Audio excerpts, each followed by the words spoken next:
सोवटा खाली रह गया, सोवटा कहते तोते को, पार पहुंचा नाही। ऐसे राम राम प्राणी कहे वो जम की नगरी जाही। जिसके अंदर कसक नेहरू पर तो मंत्र जाप करते हैं, कहते हैं वो सूट तोते की तरह रटला रहे हैं। सोवटा पढ़े सुभान गति, अंदर नहीं उचारे। कुंज कुरल अंडपोख है ये कोस सैंस हजारे। कुंज कुरल हरि हेत जप अलल पंख गैनारे। हृदय शुद्ध शरीर सर ये कच्छप दृष्टि निहार।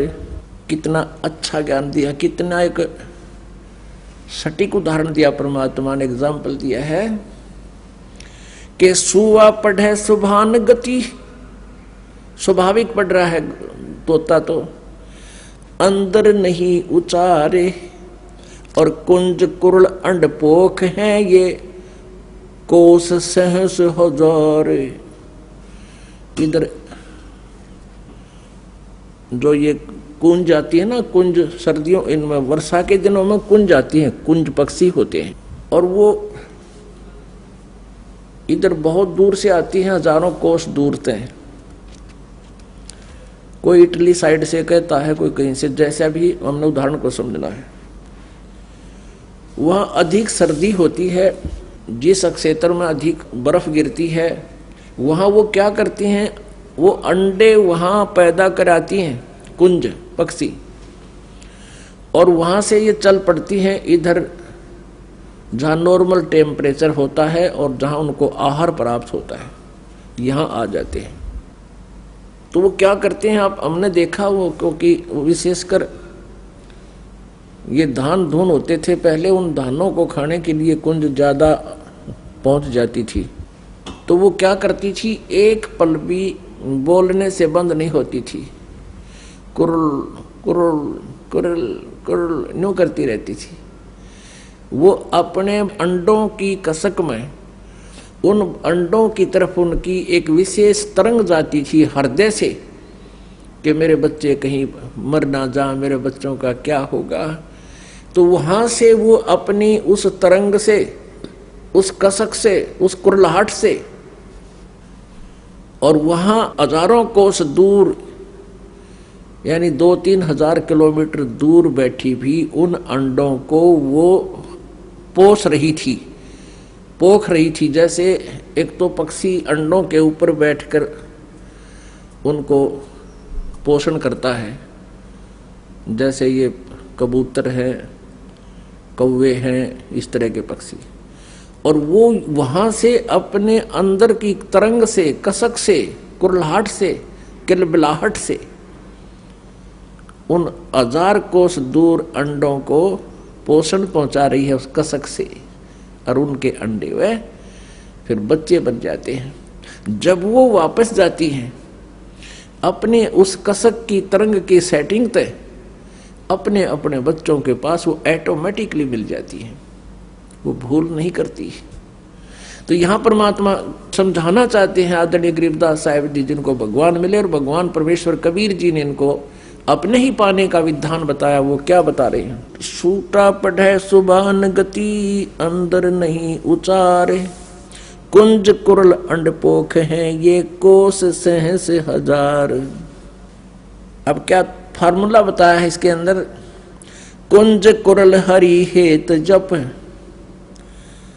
अलल पंख गैनारे। हृदय शुद्ध शरीर सर कच्छप दृष्टि निहार। ऐसी संगति जो मिले तो साईं से भेंट, ऊपरली बर्बाद है ये जम मारेगा फेंट।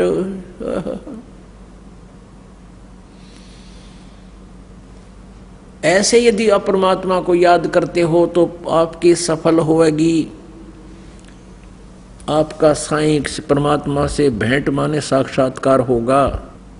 कुंज कुरल हरि हेत जप अलल पंख गैनारे। हृदय शुद्ध शरीर सरन्यो कच्छप दृष्ट निहारे। जैसे आप जी ने यजुर्वेद अध्याय नंबर 40 के श्लोक नंबर 15 में, मंत्र नंबर 15 में सुना, उसमें क्या लिखा है? वायु अनिलम अमृतम अथिदम भस्मांतम शरीरम ओम करतो समर किलबे समर और कर्त्युम समर। यदि तुमने ब्रह्म तक का लाभ लेना है, उसकी भी साधना करने का ये तरीका है। ओम नाम का जाप कर, काम करते करते कर।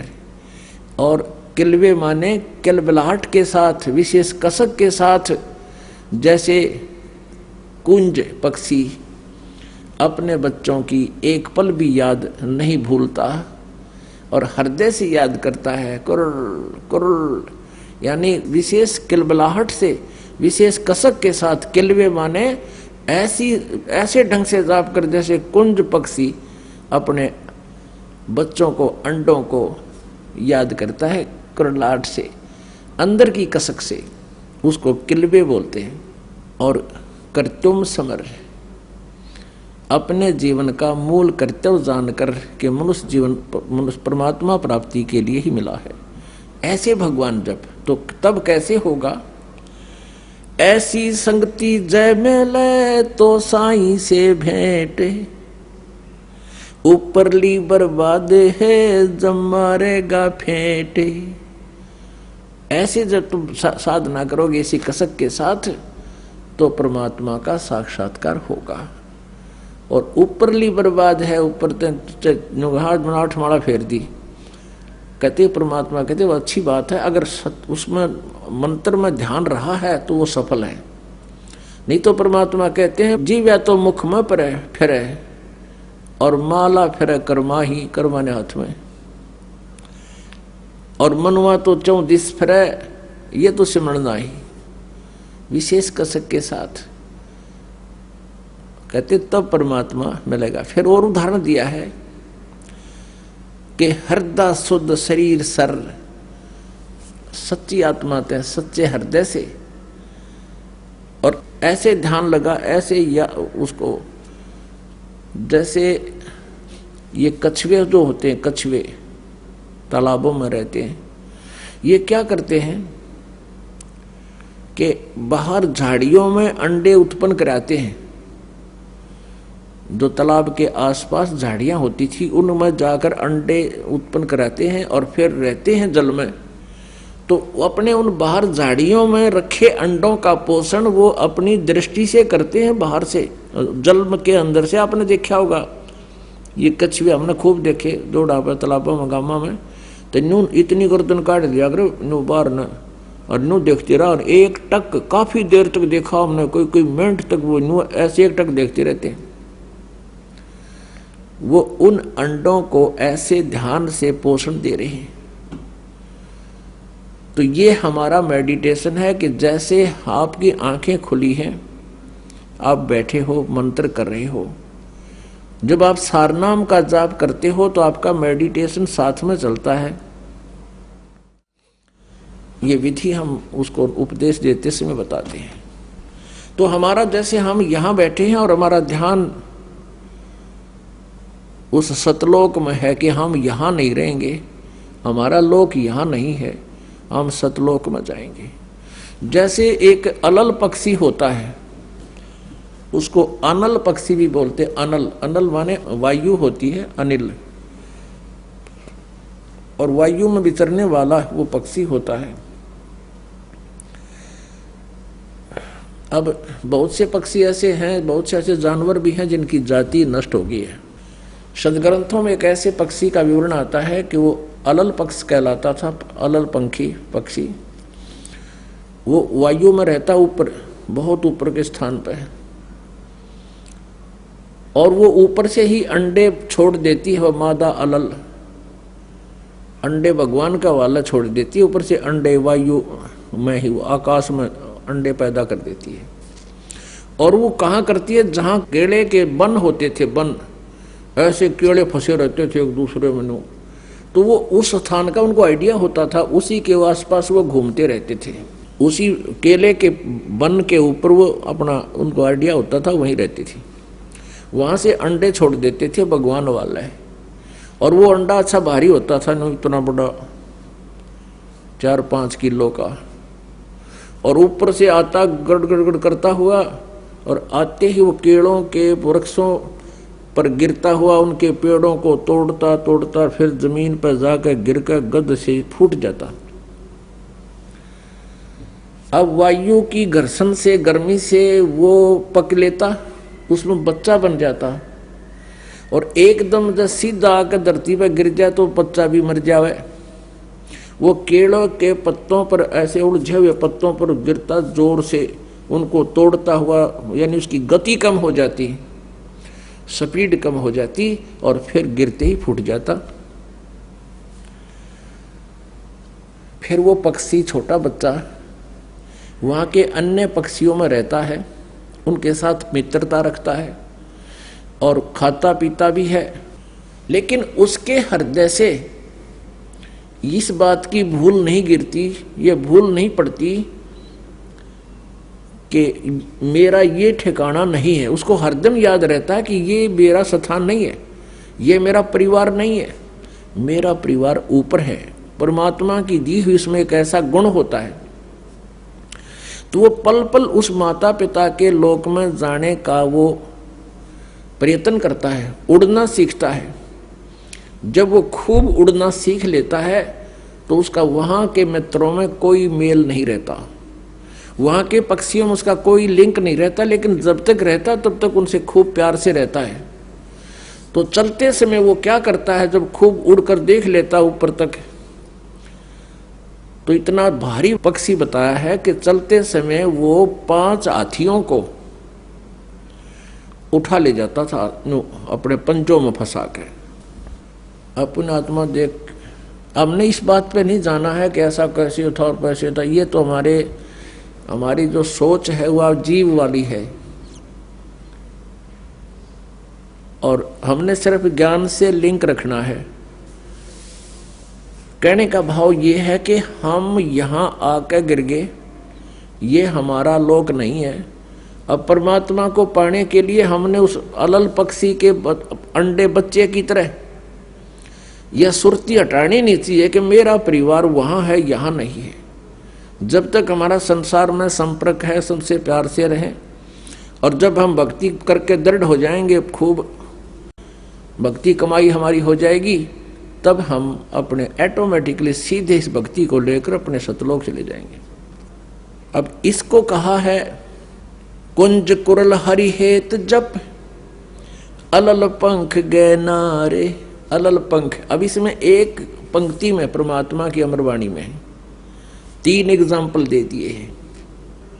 कुंज कुरल हरि हेत जप, कुंज जैसे कुरलाहट से, कलबलाहट से, किलवे समर, हरि हेत जप, परमात्मा को प्यार से, ऐसे कसक से जप।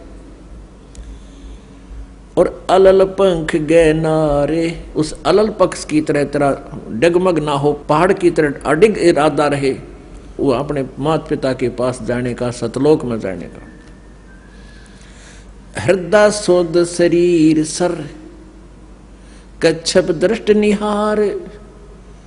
इस हृदय रूपी, शरीर रूपी सरोवर में शुद्ध हृदय से, और कच्छप दृष्ट निहार, जैसे कछुआ देखता रहता है, एक टक भी उसे दृष्टि नहीं हटाता, ऐसे ही आप जी का जो सूक्ष्म मेडिटेशन ध्यान है। हमारा सूक्ष्म ध्यान कैसा है? जो पति भरता पति से राती, आन पुरुष नहीं भावे, बस पी हर मैं सुरत प्रीतम में, ऐसे ध्यान लगावे। जैसे लड़की का विवाह हो जाता है, अपने मायके आ जाती है, लेकिन उसका अपने पति के प्रति वहाँ रहते हुए मौन रहती है, जिक्र भी नहीं करती। तो ऐसा हमारा ध्यान है जैसे लड़की अपने माता पिता के यहाँ रहते हुए भी अपने पति का ध्यान उससे हटता नहीं। तो ऐसे ही कहते हैं जैसे कच्छप दृष्ट निहार, हम यहाँ रहते हुए भी सतलोक जाएंगे, हमारी कच्छप यानी कछुए जैसी नजर दृष्टि, वह सूक्ष्म दृष्टि सतलोक में जाने वाली ऐसे निरंतर बनी रहे, तो तब हम परमात्मा पाएंगे। ऐसी संगति जो मिले तो साईं से भेंट, यदि ऐसा कोई संत मिले, ऐसी संगत वाला संत मिले, ये मार्गदर्शन करने वाला मिले, तो भगवान प्राप्ति होगी, परमात्मा का साक्षात्कार होगा। और ऊपरली बर्बाद है जब मारेगा फेंट, यानी जैसे ऐसी कसक नहीं है और साधना भी कर रहे हो तो काल तुम्हारे ऊपर कभी भी अटैक कर सकता है। जैसे सूरज के आगे बदरा ऐसे कर्म छयारे, प्रेम की पवन कर चुत मंजन जलक तेज नयारे।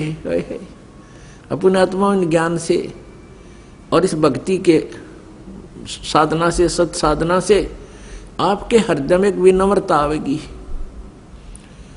एक विशेष प्रेम जागेगा भगवान का, और वो उस प्रेम की दशा बहुत अजीबोगरीब होती है। परमात्मा कहते हैं प्रेम छुपाया ना छुपे, जागट प्रगट हो, मुक्त चाहे बोले नहीं पर नैन देते हैं रो। जब आप परमात्मा की हम कोई कथा सुना है, कभी ऐसी कोई चर्चा चलती है, तो आंखों में ऑटोमेटिकली आंसू आ जाती है। तो समझो आपकी भक्ति यानी वो प्रेम की पवन स्टार्ट होगी है और परमात्मा अवश्य मिलेंगे। बोलो सतगुरुदेव।